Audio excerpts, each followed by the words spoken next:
नमस्कार. आजच्या जगात पैशाला किती महत्व आहे यावर खरं तर वेगळे बोलायची गरजच नाहीये. अगदी. सकाळी उठल्यापासून रात्री झोपेपर्यंत कळत नकळत आपले अनेक विचार, निर्णय आणि चिंता या पैशाभोवतीच फिरत असतात, नाही का? अगदी खरंय. पैसा हा आपल्या आयुष्याचा एक काय म्हणतात त्याला अविभाज्य भाग झालाय जणू. म्हणजे अगदी बेसिक गरजांपासून ते मोठ्या मोठ्या स्वप्नांपर्यंत बरोबर. प्रत्येक गोष्टीसाठी तो लागतोच असं वाटतं. आणि अनेकदा तोच यशाचा मापदंड पण मानला जातो. आणि म्हणूनच आज आपण एका जरा वेगळ्या पण मला वाटतं तितक्याच महत्वाच्या विषयावर बोलणार आहोत. आपल्यासमोर विद्यावाचस्पती विद्यानंद यांचा मनाच्या विचाराने जीवनदिशा घेतं हा लेख आहे.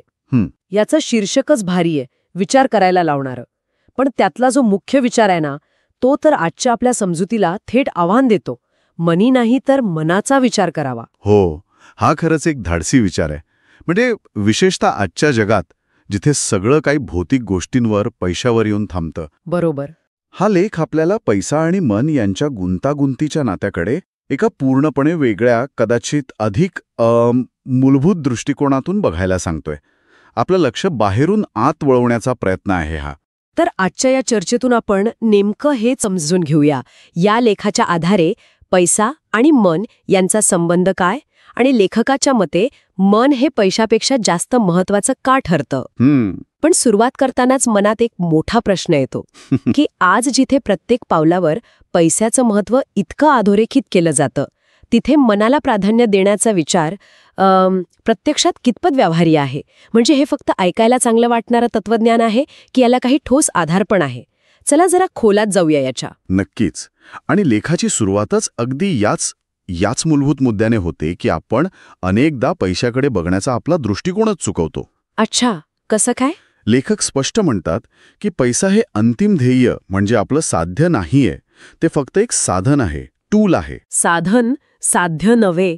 हे ऐकायला खूप सोपं वाटतं नाही, पण व्यवहारात आपण हेच विसरतो बहुतेकदा. लेखात आणखी काय म्हटलंय यावर? लेखात विस्ताराने सांगितलंय की पैशाने आपण काय काय मिळवू शकतो. म्हणजे बघा, आरामदायी घर, चांगली गाडी, भौतिक सुखसोयी, प्रवास, शिक्षण, यादी खूप मोठी आहे. हो तर. पण ह्या सगळ्या गोष्टी कशा आहेत? बाहेरच्या आहेत, बाह्य. पैसा आपल्याला क्षणिक आनंद किंवा समाधान देऊ शकेल कदाचित, पण जी खोलवरची मनशांती असते, खरा आत्मिक आनंद किंवा जीवनाचं समाधान, ते बाजारात नाही मिळत विकत. म्हणजे आपण साधनावरच इतकं लक्ष दिलंय की साध्याचाच विसर पडलाय असं म्हणायचं का लेखकाला? अगदी बरोबर. आणि इथेच खरी मेख आहे बघा. भौतिक वस्तू आणि आंतरिक समाधान यातला जो फरक आहे तो लेखक अधोरेखित करतायत. पैसा आपल्या बाहेरच्या जगात बदल घडवू शकतो, नक्कीच. पण आपल्या आतल्या जगात, आपल्या मनात जर अशांती असेल, असुरक्षितता असेल किंवा एक प्रकारची पोकळी असेल, वॉइड म्हणतात तसे, अगदी, तर ती पैशाचे ढिगाऱ्याने नाही भरून निघत. आणि म्हणूनच आपल्याला समाजात अशी कितीतरी उदाहरणं दिसतात जिथे अमाप संपत्ती आहे, पण माणसं एकटेपणा, नैराश्य किंवा असमाधानाने ग्रासलेली आहेत. हो, दिसतात की. जगाच्या दृष्टीने त्यांच्याकडे सर्व काही असतं, पण त्यांना स्वतःला मात्र काय म्हणतात त्याला, काहीतरी कमी असल्याची जाणीव सतत टोचत राहते. हे महत्वाचं आहे. म्हणजे पैसा गरजांची पूर्तता करू शकतो, नक्कीच. पण मनाच्या ज्या खोलवरच्या गरजा आहेत, जसं प्रेम, आदर, आपुलकी किंवा जगण्याचा अर्थ शोधण्याची गरज, बरोबर, त्याची पूर्तता तो नाही करू शकत. हा फरक लक्षात घेणं खूप गरजेचं आहे. पण लेखक याच्या पुढे जाऊन मनाच्या शक्तीबद्दल बोलतात, बरोबर? हो. आणि हाच लेखाचा गाभा आहे असं मला वाटतं. लेखाचं शीर्षकच मनाच्या विचाराने जीवन दिशा घेतं हेच स्पष्ट करतंय. लेखकाचा मुख्य युक्तिवाद हा आहे की आपलं जीवन बाहेरच्या परिस्थितीपेक्षा जास्त आपल्या आतल्या स्थितीवर, म्हणजे आपल्या मनाच्या अवस्थेवर अवलंबून असतं. ओके, हा विचार थोडा आणखी उलगडून सांगाल का? आपलं मन आपल्या जीवनाची दिशा नक्की कसं ठरवतं? काय म्हणतात लेखक? लेखातली मध्यवर्ती कल्पना अशी आहे की आपल्या प्रत्येक कृतीचं, प्रत्येक शब्दाचं आणि अगदी प्रत्येक अनुभवाचं मूळ आपल्या मनात असतं. मनात? हो, जर आपलं मन सकारात्मक असेल, शांत असेल, शुद्ध असेल, तर आपण अगदी वाईटात वाईट परिस्थितीतही, अगदी कमी पैशातही आनंदी राहण्याचा मार्ग शोधू शकतो, समाधानी राहू शकतो. आणि याउलट जर मनात नकारात्मकता असेल, भीती, द्वेष, अशांती हे सगळं घर करून असेल, तर बाहेरून कितीही चांगली परिस्थिती असो, कितीही पैसा असो, तरी आयुष्य ओझं वाटू शकतं. त्यातला आनंद हरवून जातो. म्हणजे परिस्थिती जरी तीच असली तरी त्याकडे बघण्याचा आपला दृष्टिकोन, जी आपल्या मनाची देणगी आहे, ती आपला अनुभव पूर्णपणे बदलून टाकते, असं काहीसं? तंतोतंत, अगदी हेच. आणि यालाच दुजोरा देण्यासाठी लेखात यथा मनः तथा वाचा, यथा वाचा तथा कर्म या आपल्या सुप्रसिद्ध उक्तीचा आधार घेतलाय. अच्छा. याचा अर्थ सरळ आहे. जसे आपल्या मनात विचार येतात तसेच ते आपल्या शब्दांवाटे बाहेर पडतात. आणि जसे शब्द असतात तशीच आपली कृती घडते. त्यामुळे जर विचारांचं उगमस्थान म्हणजे आपलं मनच निरोगी आणि सकारात्मक असेल, तर आपोआपच आपलं बोलणं, वागणं आणि पर्यायाने आपलं संपूर्ण जीवनच सकारात्मक दिशेने जायला लागतं. हे पटण्यासारखं आहे की मनाचा प्रभाव असतो, पण मग बाह्य परिस्थिती, सामाजिक घटक, आर्थिक वास्तव याचं काहीच महत्त्व नाही असं लेखक म्हणतात का, की या दोन्हींमध्ये काही बॅलन्स आहे? नाही, तसं नाही. लेखक बाह्य परिस्थितीचं महत्त्व नाकारत नाहीयेत अजिबात. पण त्यांचा जोर यावर आहे की आपण बाह्य परिस्थितीला जेवढं महत्त्व देतो आणि त्यावर आपलं सुखदुःख अवलंबून ठेवतो ना, तेवढं महत्त्व खरं तर आपल्या आंतरिक प्रतिसादाला, आपल्या मानसिक स्थितीला द्यायला हवं. अच्छा. परिस्थिती आपल्या कंट्रोलमध्ये नसते नेहमी, पण त्या परिस्थितीला आपण कसा रिस्पॉन्स देतो हे बऱ्याच अंशी आपल्या हातात असू शकतं. आणि इथेच मनाची भूमिका महत्त्वाची ठरते. समजलं. तर मग लेखकाने पैशाच्या मागे धावण्याऐवजी मनावर लक्ष केंद्रित का करायला हवं, यासाठी काही ठोस म्हणजे अगदी व्यावहारिक कारणं दिलीत का?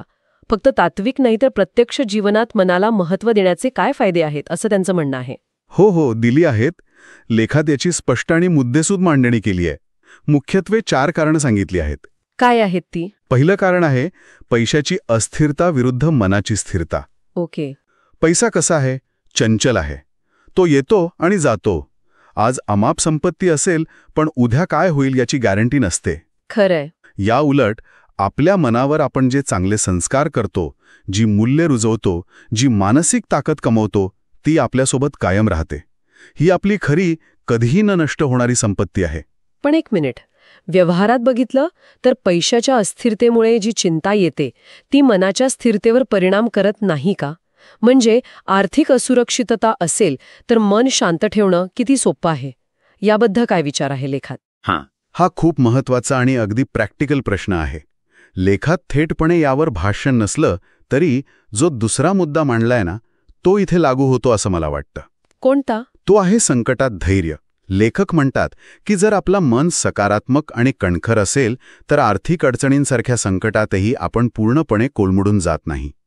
पैसा नसताना किंवा कमी असतानाही सकारात्मक मनस्थिती आपल्याला धीर देते, दुसरे मार्ग शोधायला मदत करते आणि छोट्या छोट्या गोष्टीत आनंद शोधण्याची दृष्टी देते. म्हणजे चिंता तर येणारच, पण कणखर मन त्या चिंतेखाली दबून जाण्याऐवजी परिस्थितीला तोंड देण्याची शक्ती देतं. अच्छा, म्हणजे मनाची ताकद एका ढालीसारखी काम करते म्हणायचं, जी बाहेरच्या आघातांपासून आपलं संरक्षण करते किंवा किमान त्यांची तीव्रता तरी कमी करते.